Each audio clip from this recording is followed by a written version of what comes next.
Ayun. Sayang, di na videohan yung pagluto ng pansit bato. Pansit bato.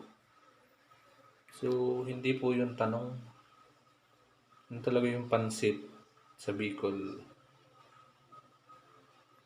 Pansit bato. Yung pangalan ng lugar niya ay Bato. Sa Bato, Camarines Sur.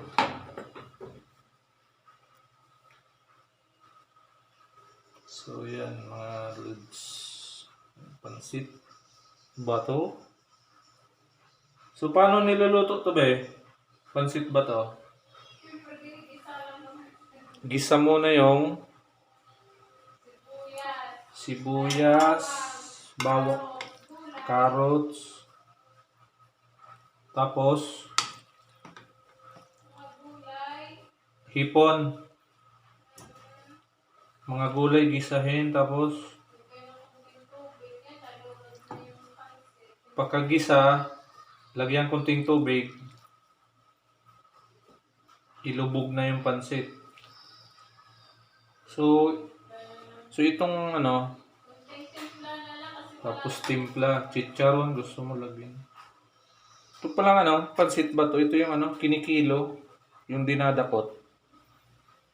Iba yung yung mga nakabalot.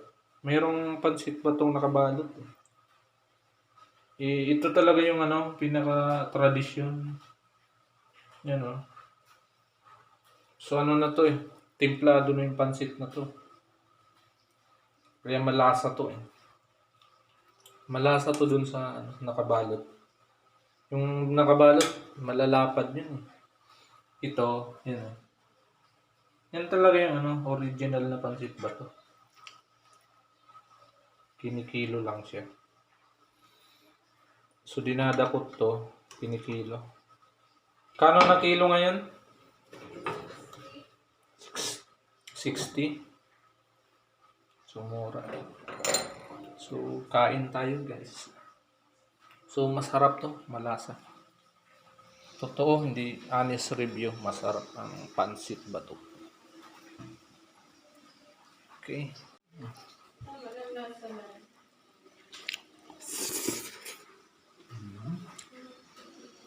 Okay. Sarap talaga. Masarap yung ito. Yung chicharon, bagnet. Masarap dito sa pansit. So masarap to, hindi siya matigas. Ito, House of Bagnet. Sarap dito hindi katulad ng ibang chicharon na gawa-gawa sa gilid. So mas malasa to, yung chicharon bagnet.